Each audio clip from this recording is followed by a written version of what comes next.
What happens when 100 AI-controlled killing machines invade history's most infamous morning, December 7th, 1941? Pearl Harbor sleeps. Japanese planes are 230 miles out, but hidden in a warehouse, something impossible. 100 MQ-9 Reaper drones, packed, armed, waiting. An autonomous squadron of death. In a world of propellers and binoculars, can 100 robot killers stop 353 Japanese aircraft? Or is it just one squadron against an empire? In this video, we unleash modern drone warfare on 1941 and watch history burn. From laser targeting to friendly fire disasters. This is part massacre, part paradox, and all-out what-if. Buckle up. This isn't your grandfather's war story. So what exactly just invaded 1941? Each MQ-9 Reaper. 66 feet of wingspan. Empty weight? 4,900 pounds. Fully loaded? 10,500 pounds of smart death. These aren't jets, they're silent hunters. Top speed? 313 miles per hour. That's actually slower than a Zero fighter at 331 miles per hour. But here's the thing. Speed doesn't matter when you have 21st century targeting. Laser beams that mark targets for missiles. Cameras that see in total darkness. Special radar that sees through smoke. Hellfire missiles that hit what they're aimed at every single time. And the scary part? They fly themselves. Preset attack patterns. Computer brains that recognize targets. No pilot fatigue, no fear, just algorithms and explosives. Think about that for a second. In 1941, pilots spot enemies with their eyeballs. They aim with gut instinct. Maybe they hit, maybe they don't. But these drones? Every shot is calculated. Every missile guided straight to its target. Each Reaper carries up to 8 Hellfire missiles, guided by laser, accurate to 3 feet. That's the size of a coffee table. They can also carry 500-pound smart bombs. Lots of ways to rain death from above. They fly for 27 hours straight. No bathroom breaks, no fatigue. They cruise at 25,000 feet but can climb to 50,000. That's twice as high as any 1941 fighter can go. Their cameras?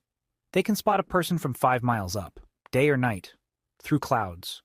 But hold up. They're not invincible. Not even close. In 1941, there's no GPS. Those satellites they need won't exist for 50 years.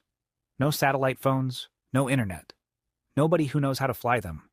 They'd rely on planned flight paths and basic radio control. Limited range, maybe 100 miles if you're lucky. After that, they're on their own. Now let's meet their breakfast. The Japanese Strike Force, 353 aircraft in 2 waves. The best pilots in the Pacific. First wave packs 183 planes. Zeros. Torpedo bombers. Dive bombers. These aren't rookies. They're veterans who've been bombing China for 4 years. Commander Fuchida leads them. The man practiced this exact attack for months. The Zeros? Forget everything you know. In 1941, these are the best fighters in the sky. More agile than anything America has. Flown by pilots raised to die for honor. They expect death. They welcome it. Second wave? 170 more planes. Fresh pilots. Fresh bombs. Fresh determination. Here's what people forget. These primitive planes are perfect for their job. They fly low and slow, skimming waves where radar can't see. No computers to hack, no fancy tech to break. Just skill, steel, and warrior spirit. 6 a.m. Time to dance. Deep in Ford Island, a timer hits 0. 100 status lights flip green. The squadron wakes up angry. Warehouse doors explode outward. Drones pour out like mechanical wasps. No runway needed. They take off straight up from grass, concrete, wherever. Their engines whine in perfect sync. 5 minutes. That's all it takes. 100 drones airborne. They climb in precise formations. Pearl Harbor has never seen anything like it. Nobody has. Without satellites, they're using 1941 radar and planned flight paths. Each drone flies its assigned area. Not a hive mind, but still deadlier than anything in the sky. The first wave. Still 50 miles out. Ground radar spots them. The drones get the message. Large group coming from the north. They turn to intercept. 100 mechanical predators hunting. The Japanese have no idea. Reaper drones painted gray, nearly invisible against dawn clouds. Quiet engines, not jets. flying at 30,000 feet when Japanese planes rarely go above 15,000. Commander Fuchida checks his watch. Right on schedule. He raises his hand to signal attack when his wingman's Zero explodes. No warning. Just gone. A Hellfire missile guided by laser from 5 miles away doesn't give second chances. Then it's on. More missiles streak down. Japanese pilots see smoke trails but can't find the shooters. They're looking for enemy fighters at their altitude, not robots way up high. The torpedo bombers? Sitting ducks. Flying straight and level at 50 feet, they're perfect targets. Each Hellfire cost $150,000. That's 50 houses in 1941 money. But with only 100 drones carrying maybe 400 missiles total, every shot has to count. But these Japanese pilots? They're artists.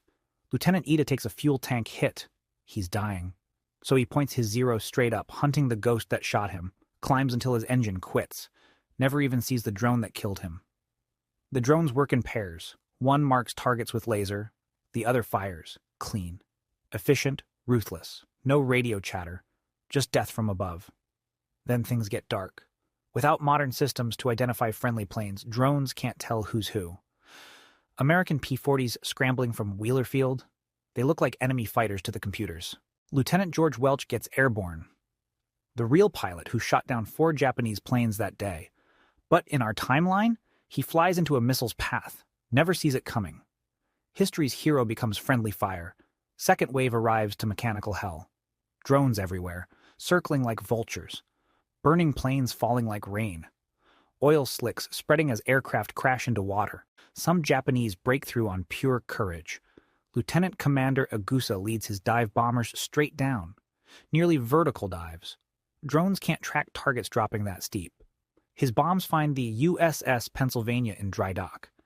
Now the math gets brutal. 100 drones. About 400 to 600 missiles total. First wave ate 200. Second wave needs stopping. They're running low on ammo. The computer brains prioritize. Bombers before fighters. Loaded planes before empty ones. It's cold math. A torpedo bomber heading for battleships gets 3 missiles. A Zero gets ignored until the bombers are gone. Japanese pilots adapt fast. Some fly directly under American positions. Let the drones figure out friend from foe. Others dive low, flying between buildings where drones can't follow. 7:30 a.m. The drones are out of missiles. Now it's gun runs with their cannons. But hitting agile Zeros with cannon fire from 2 miles up? Even computers struggle with that.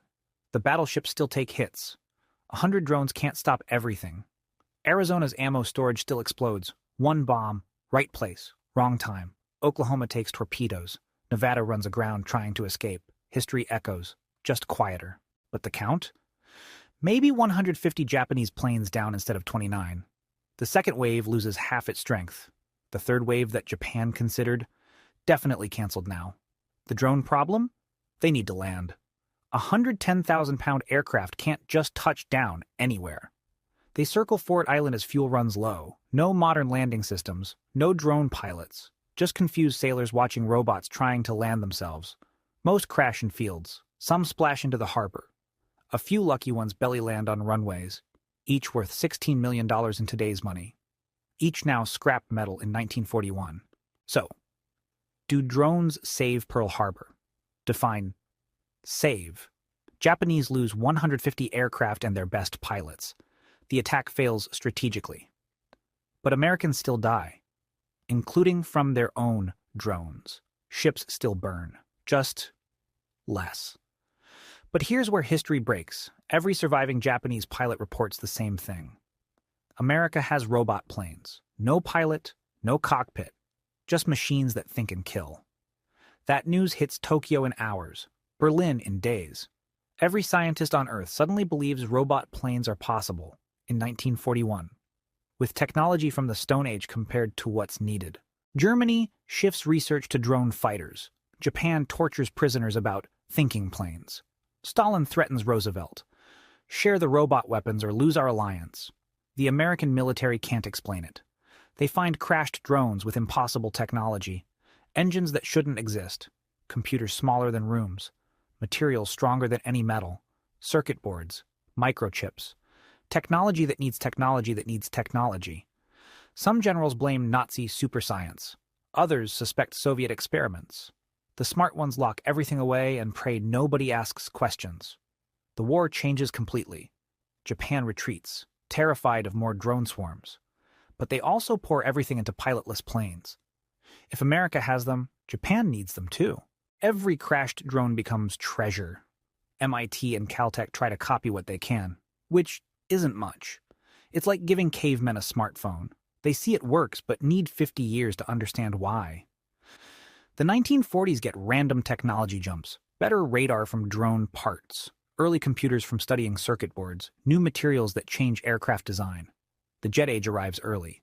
The space race starts when someone realizes drones need satellites. But the real casualty? Strategy. Every nation thinks America has thousands more drones.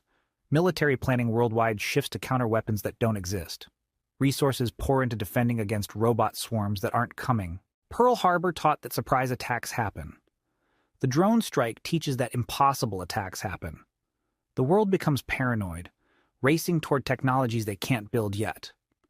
One morning of tomorrow's war doesn't just change history, it breaks it. Because once you show 1941 that 2025 weapons exist, everyone stops fighting World War II and starts fighting World War III. Or what do you think? Would 100 drones have saved Pearl Harbor, or just changed who dies? And what happens when deadly aircraft attack Omaha Beach? Click the video on screen to find out. Thanks for watching.